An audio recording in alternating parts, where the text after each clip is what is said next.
Welcome everybody to our Geonexus Integration Platform demonstration on an incremental synchronization between a GN and a UN model in the Esri environment. I'll be your host and doing the demonstration. My name is James Render, our lead sales engineer here at Geonexus. And I have experience in various implementations of our middleware solution for integration, including between GN and UN, and then between a host of other different EAM systems. So more about our platform. The integration platform is a commercial off-the-shelf product that removes complexity and addresses challenges in integration. So as a middleware. And it's not your typical middleware. So we have three components, three pillars that you can see there: data integration, application integration, and data quality. So data integration, that pillar allows us to synchronize data using a full compare approach to ensure integrity. That's our bread and butter. So we have a method that we use at our customers, and that goes through this full compare method of change detection versus change propagation, allowing us to ensure that integrity across your enterprise of the systems that we're connecting. We have an application integration component that propagates data in near real time, which is designed to support more business process events and workflows, work orders, those type of things, rather than asset equipment integration. So that's what the application integration is focused on. And then data quality. So our product is off the shelf and it comes with full reporting out of the box. So it allows our customers, to understand and provides insight into data quality in their enterprise. And it increases, obviously it's through this reporting and transparency, increases trust and reliability of enterprise data overall. You can see we have a host of connectors down on the bottom there. So we're partners with everybody here, including Esri. Also, we're going to be using IBM Maximo here. So we are also partners with them, and we integrate customers between Utility Network and Maximo, between Geometric Network and Maximo. And then you can see we have other connectors there: SAP, ABB products, Oracle products, so on and so forth. So benefits of the integration platform versus, let's say, a traditional integration. It's off the shelf. That's the first major thing, right? And it's in the vein of a no-code, low-code environment.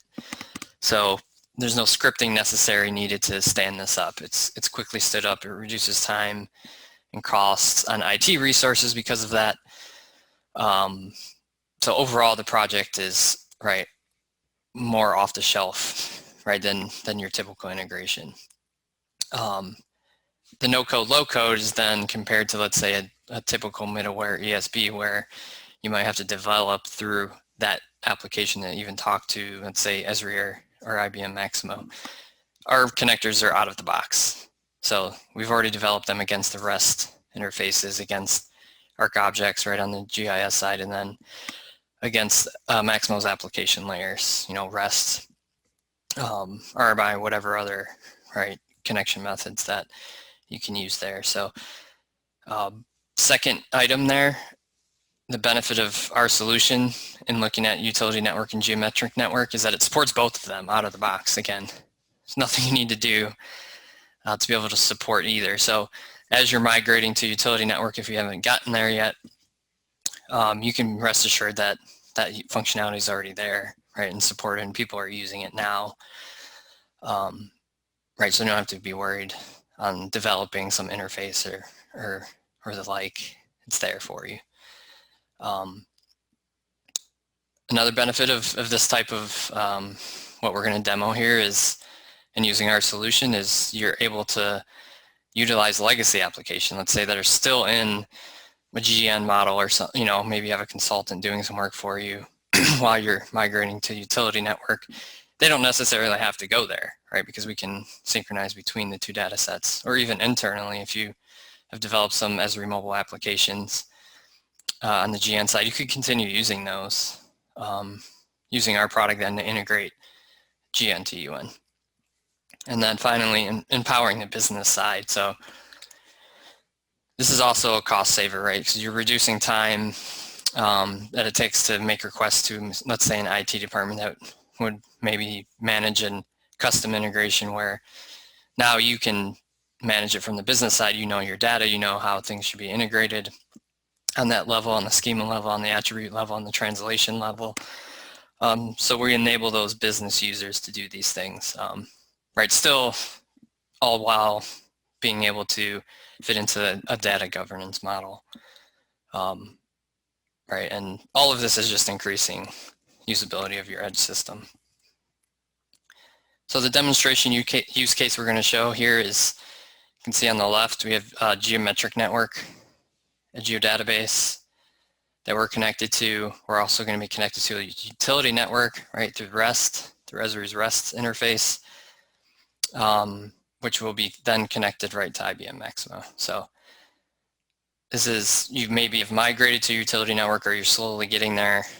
You're going to then integrate that with Maximo, right, for future state. That's all stood up. But you still want to use maybe some legacy applications in GN, or you're slowly migrating data over, right, over time into the utility network. So as long as those schemas are all set up, right, you can use the tool to, you know, essentially integrate and migrate data over to any system that we connect with. All right, so we will hop in to the demonstration here.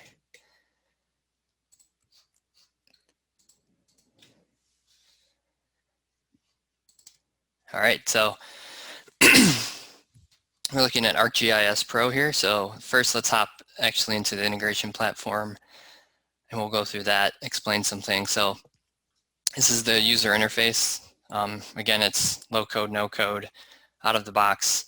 So we've set up two GIS connections, one to, again, our portal connection that is going to be hosting our utility network service. So simple REST service URL and user password. So our GN connection is geodatabase based, right? So we just need some information on that geodatabase, right? The database, the user, and then right, this is for geodatabase connection. This is how we handle versioning. So you can see we're connected to not the default version here, but a named version. So that's our two connections. You'll see how, flip back to the UN connection, how actually it's just a portal connection, but you'll see how we connect to branch versioning there and how we support that when we get down. So this is the Maximo connection. We're connected out to one of our Maximo instances. So let's get down into the meat here of the configuration. So we have two what we term data sets, a polls GN to UN and a polls UN to Maximo. So if we go ahead and look at this first data set, you'll see that we're connected to structure junction through this utility network service to structure junction to a branch version, right? Again, not default. So this is how we're supporting branch versioning in this window rather than through geodatabase at the connection level. And with our next release of integration platform, we're going to be supporting creating, reconciling, like basically doing all of the branch versioning operations within our software if necessary in your integration. So fully supported there for branch versioning. So we're connected to the asset group of electric support pole. This is our key on the table, right, on the asset group. And then we're just filtering here for demonstration purposes on specific records. We'll flip over to the geometric network connection. You can see we're using this database with the schema owner selected, connected to the support structure table.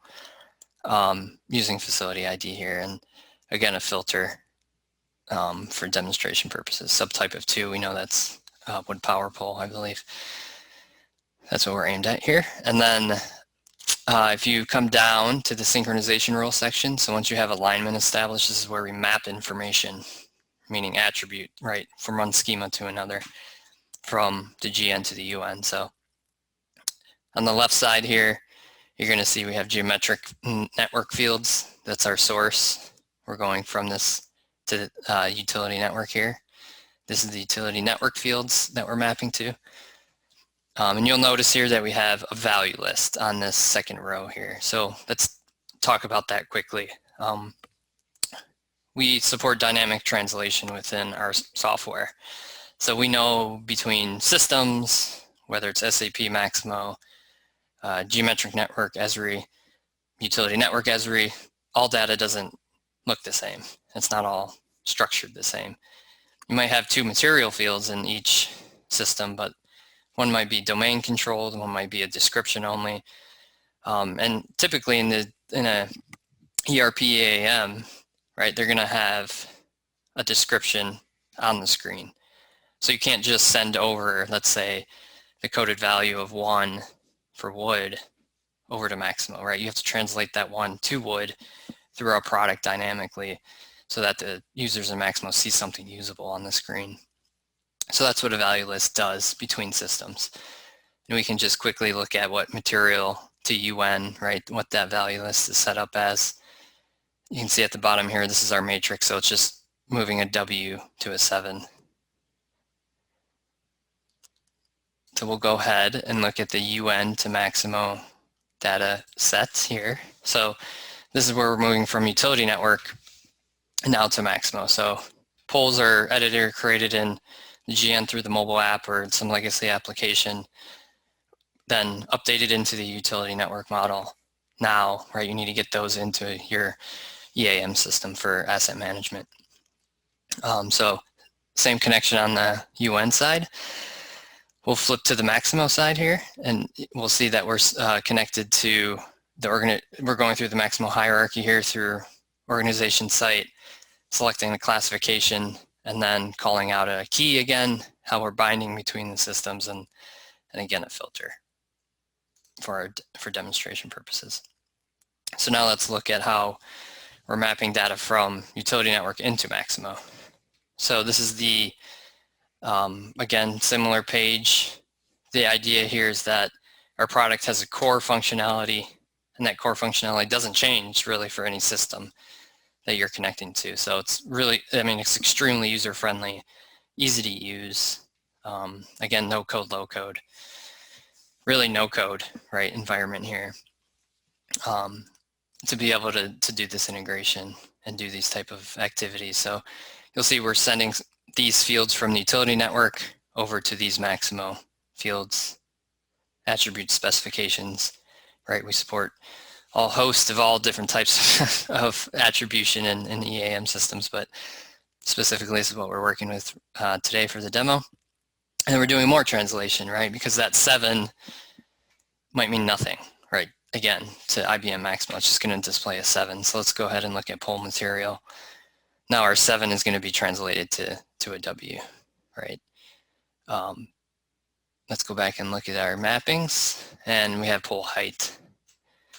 So we can do some filling in of information sometimes if it's not there. So if you have a null, right, and you don't want it to be null in Maximo, you know, there's a typical value, right? You can set that, and that's what this would look like.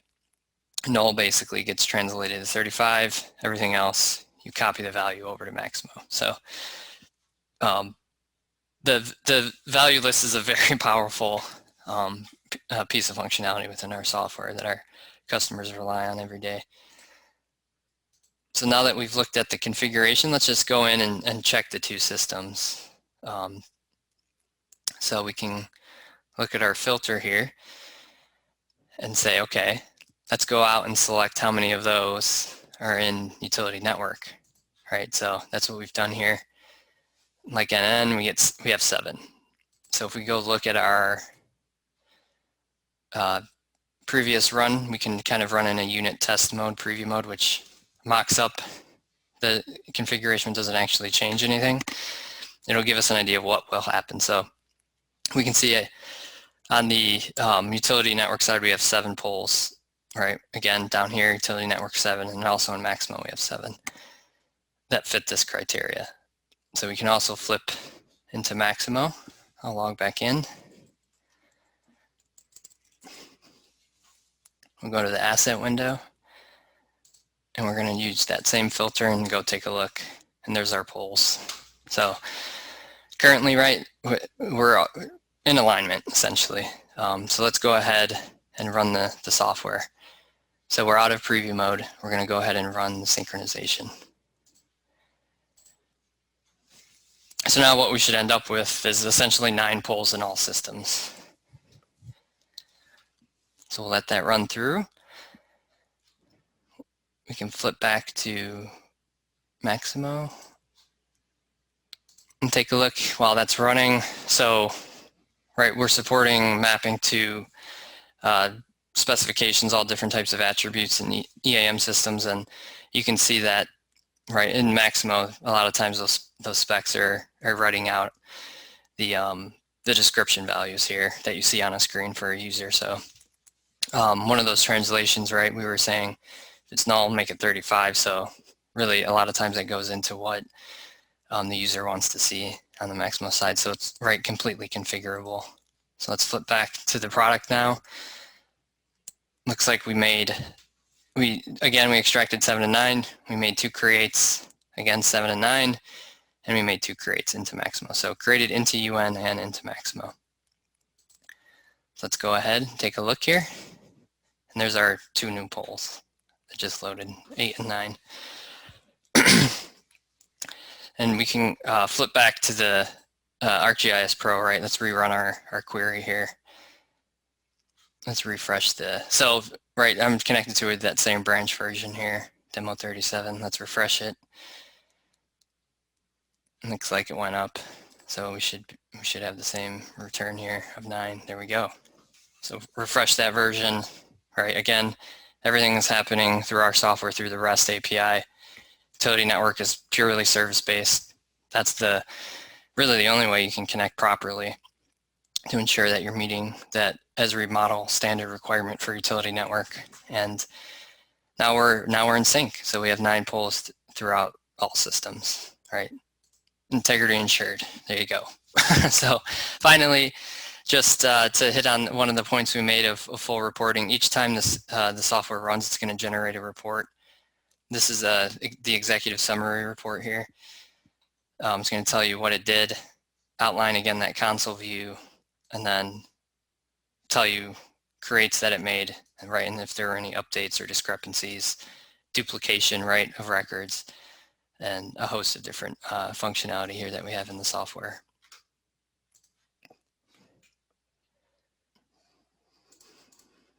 All right, that's the end of our demonstration. Again, feel free to reach out to us at this email address you see on the screen. If you have any questions with what you've seen in this demonstration or with any of our connectors, right, that you saw, or really anything between geometric network, utility network, and your ERP EAM system, I'd be happy to set up a demonstration for you and hope to talk to you soon.